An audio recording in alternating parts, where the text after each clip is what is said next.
Russia, Vestige. Spawning in the top left-hand position, hailing from Korea.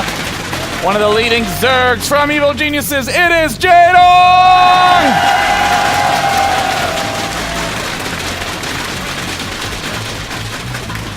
And down in the bottom right side, narrowly making it to the finals. Give it up for Polt!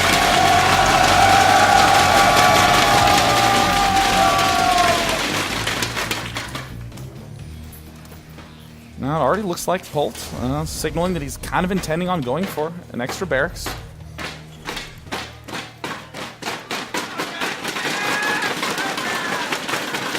They're building up the hype for the first barracks. Well, Jaedong may very well expand, which is what every Zerg tends to do. It's true. Down it goes right there. And from what you've seen so far, Sean, what are your thoughts?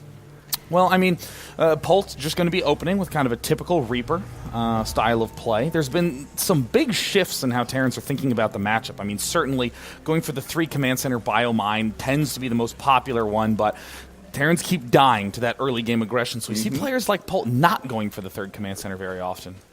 Yeah, and just playing a little bit safe here, going to be going ahead and walling himself in. And right now, the Dong's scouting out with his 1st and 2nd Overlord in pretty typical patterns right there. Spawning pool coming on up. And is there really anything Jaedong can do that is non-standard here?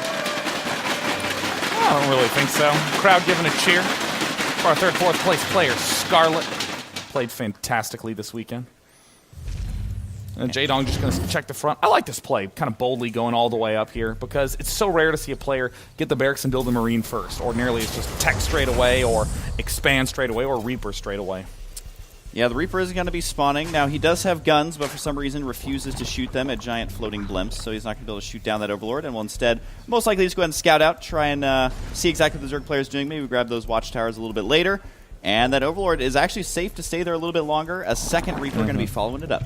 Like this position, all Zergs love going for it, hiding at the backside, so that way, around the 6-7 minute mark-ish, hopping on into the main, seeing what the Terran player is up to. Is it going to be an attack, or is it going to be a passive 3 command center play? Jaedong's doing everything pretty much by the book. The gas is slightly later than you could get it, but is still fairly conservative timing nonetheless.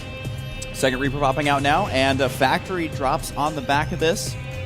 And just 2 Zerglings going to be going ahead and scouting out. The Reapers have basically seen everything. The other Reaper, they're going to be defending the expansion. So far, though, looking pretty standard here, because you just got to protect the SCV from the 2 Lings, but you also have to get some scouting in. So pretty standard. I mean, Jaedong has been in this situation countless many times up on the main stage. All the Star League wins he's garnered, all the Pro League championships he's been part of. I mean, he is a seasoned veteran of being in these high-pressure situations. But Polt is just, I think, the strongest-looking Terran we have seen this entire tournament. And also, Polt not having to travel as far for this event, that does play a big role, although Jaedong, of course, no amateur when it comes to dealing with jet lag, things like that. Reaper up here at the natural, going to be trying to duke it out with that Queen. Wants to make sure to keep those Reapers alive, because guess what? There's 2 watchtowers, so if nothing else, you can always throw those Reapers in there. Bunker going to be going down at the natural here. This is interesting. I mean, Polt was saving up enough money. It looked like it was going to be a command center, but no, it's going to be a starport right away. So some drops are on the docket for Polt. He's probably not going to be doing Hellbat drops, as Hellbats are just merely good instead of completely and totally, utterly broken. Yeah, they did change those very recently, and looks like for now it is going to be Hellions. We did see some double Hellion, double Widowmine drop earlier in the tournament, but for now it does look like additional Hellions are going to be on the way. That Overlord going to try and find his safe little spot. Should be okay down there. That Marine is still going to be going to town. But right now, I mean, Polt has just gone for lots of very fast units. So he has good map control and can see when this 3rd goes down. Interesting. Going straight for the Viking. You know, this is a really common move that we see Zerg players are doing. I mean, if you look at the Overlord spread, Jaedong is essentially going to poach in this wide region, trying to see absolutely everything he can with those Overlords, which of course would be these Hellions. But if you get the Viking out early and suddenly the Zerg player has just sent out a whole bunch of his Overlords for sacrifice. And you also have to remember that it hurts the scouting capabilities, because you want to scout between the 7 to 8 minute mark if possible, with the Viking maybe preventing that. A couple Lings actually getting deep into the base here. Doesn't see any hidden tech back here. You would have loved to see an armory or something like that. But for now, the Overlord going to get taken out by that first Viking. We'll see if any of the other Overlords return. There are still 4 vulnerable Overlords, though. Yeah, I mean, 1, 2, 3, and of course 4 at the far left side, so I mean, this seemingly benign little Viking can do some serious work. There's the double Widow Mine coming up. No doubt we'll see a medevac shortly following that. Polt is continuing to apply pressure, trying to prevent this creep of join. Jaedong right now is going for a very slow macro tech up. We see Zergling emphasis, tremendous on this map, really avoiding getting a lot of Spire. Whoa! Oh my god, Polt's actually going to dart into the main! Yeah, usually it's Zerg. He's lining him up, Sean. Got to be careful here. Does manage to escape for it now. And the Lings there are going to get a nice surround to at least force them inside the main base, but waits inside as more drones. Look like the Lings, though, actually going to be able to clean this up, and Jaedong has held this off. What a play from Jaedong. Knocking that out. 13 drones to follow. The total damage, a merely 5. Oh my gosh, a disaster for Polt at this stage in the game. That Viking is really going to be the single lone saving grace for Polt in this juncture right now. Polt teching up, getting the extra stim, has to produce extra mines, has to deal damage with these drops. More vulnerable overlords over at the right side. That Viking will be spotting them soon. Yeah, I just want to say that Viking, if he stays the course, he is going to intercept all 3 of those overlords just based on the pathing he has set up for that. But right now the Lings got to try and counterattack, but Polt has already established that no, you cannot run into the space. Lots of production facilities being thrown on down, and the Viking right there. For contrast, I mean, if one of these Widow Mine connects, it will do almost as much damage as the entire previous run-by. Polt is in a very bad spot right now. Not only did he not deal damage, but he has sacrificed all of his map control. More connections with this Viking brings it up to a total kill count of 3, but I mean, these Widow Mines are not doing much. Yeah, the Viking going to be finding another Overlord as well, so good job there. And the Widow Mine's not getting big detonations. Any of those kills were actually just Zerglings there, so no big deal there. But I got to say, Jaedong having a shockingly low amount of map vision for a Zerg player at this stage. Yeah. Looks like there will be one more hit.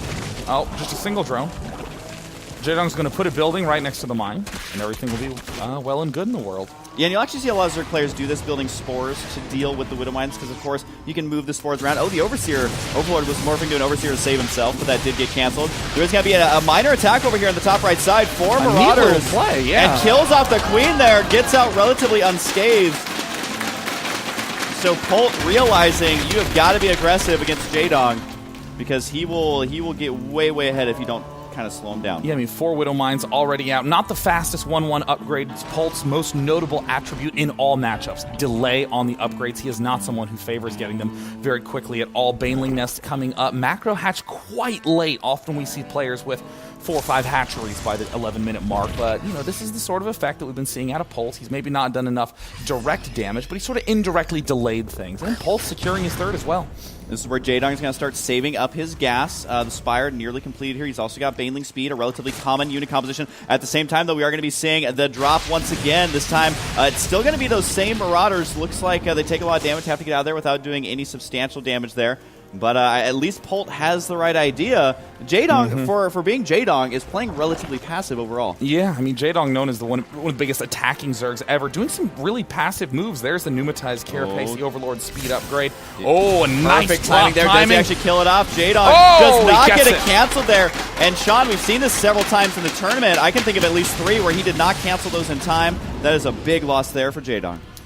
Creep spread is quite good. Not amazing, but of course can't be amazing with the amount of aggression we've been seeing. Polt playing very defensive and setup. 1-1 only just now finishing up. 5 barracks, churning out those barracks units as well. So in this spot, Polt is just buying time before he gets up a nice army to be able to make a considerable push. But almost always Mutalisks are going to be used for defense. We don't get to see a lot of offensive Mutalisks in this matchup. But Jaedong's really starting to accelerate the pace of things. Hero Viking finally got to go down, and buying time indeed, Sean. Look at how many bunkers Polt actually has there. Normally you'll see a player sacrifice those in lieu of getting just more attacking units, but definitely going to be playing it safe. 1 Marine over on the left side trying to be a superhero scout. Even going to be throwing down the sensor tower. You can see both players are a little bit timid here on if they can actually find a good angle to attack or not. Yeah, I mean, mine's trying to get up, getting picked off. Polt is the one who's kind of low on vision, does have this key watchtower at the south end. Will begin push number 1. Jaedong splitting up some Banelings. Oh, good control there for Polt. Yes, he took some hits, but those were hits he wanted to take with the Marauders in front. Big scan coming up. Got to be pushing deep into Jaedong territory right now, and pushing towards that potential 4th, which we mentioned was delayed. A Zergling counterattack, though. Is there any defense here? Oh, there's not, one mine. How did they get there unscathed? No. And there he goes right into the mineral line. They're going to run to the mine. The Zergling's not going to fall for it, though. And they're just going to chill out there. Got some sightseeing going Polt on. scanning, not one aim to try to pick these off. Oh, big connection with the mines. The Baneling numbers plummet. And of course, down in the bottom left, these Lings are being quite a nuisance. It looks like Jaedong's Mutalisk not enough. Considerable number of mines, drilling claws getting researched. The barracks count is not too high right now. Only just recently finished those 8 barracks, but Jaedong is going to eliminate this forward force from Polt. These Widow Mines not able to do nearly enough damage, able to hold off here. Although careful there, Jaedong. Don't want to overextend your Mutalisk as he does run them in. Here come more Banelings on, more Lings. Does Polt decide to full on retreat? He burrows the Widow Mines right away. Could get some big hits, and he does. Takes out several Banelings and Lings with those. That's going to slow down the push here from Jaedong. Remember, Jaedong is a little bit behind supply. Here's more reinforcements. Oh, that Baneling at the backside needs to get picked off there. Finally gets picked off, but in the meantime, we're seeing that Jaedong has established his 4th. No gas being mined out of it yet. 2-2 almost done for both players.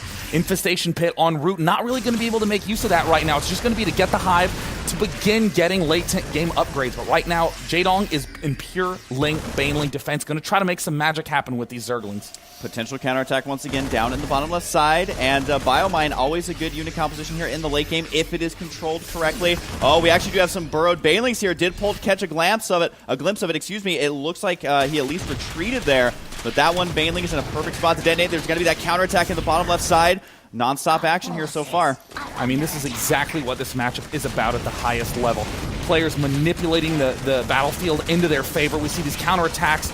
It doesn't look like a particularly large force, but it is dealing massive damage to the single. Burrow Baneling does get picked off. He did see that one burrow. Good pickup there by Polt, making sure not to lose to something silly like a Baneling landmine. He's going to be sending in more reinforcements right now. Going to be pushing this 4th base. Jaedong needs to hold on to this. He's got more reinforcements on the way. A big Baneling hit right there. Oh my He's got to go God, ahead and try and break. He does attention. with another huge hit there. That is exactly what Jaedong needed in order to safely hold that off. But guess what? There's this thing called Macro Sean. There's the reinforcements. Macro Polt has it. Spamming the A button, spamming the mine button, getting as much forces to the front lines as possible. Medevacs also being produced in large numbers, but no drops yet. It's just attack at the front, non-stop aggression. Jaedong's controlling this reasonably well, but the mine placement is a little too strong. The Mutalisk count is what Polt is trying to cut down. That is what will push the mines back down to only 10 Medevacs on the full retreat. The Widow Mines there, good positioning, but not nearly enough of Lings there do get taken out, and here's more and more reinforcements. Keep in mind, a Terran on 3 bases is quite scary for the next couple minutes here. He will eventually have to try and take a 4th here, but this is why the pressure is non-stop, and he knows, Polt knows he has to kill off this 4th base, and Jaedong knows it is crucial he hangs on to it. I mean, Jaedong knows exactly where the weak point is down at the south side. Polt's aggression has been abated for now, but these... Oh, Baneling's down the bottom left side, well, I thought that was going to be a lot cooler than it was, Sean. Well, I mean, Polt did manage to deflect that, but it's this frontal assault that Polt is starting to lose ground in. The Banelings do, fall from that Widow Mine, but what gain are we really seeing out of it? I mean, at this point, Polt has never stopped moving really past this shrubbery. He's holding strong. Jaedong's on the complete defensive. A 4th base going down. This is what makes Polt such an exceptional late-game player, his ability to continue to expand. But with the Hive done, 3-3 en route for Jaedong. A very tense game 1.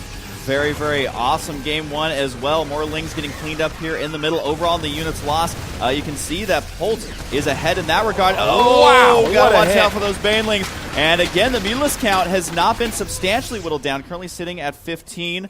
But at the same time, the Planetary is up over at that 4th base. So going to be tied in the amount of bases, which tends to favor Terran. Got to be careful. From Polt could spell disaster, but there's not quite enough forces here.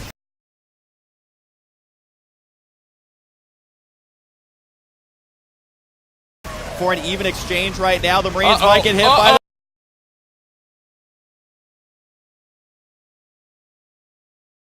Is playing amazingly.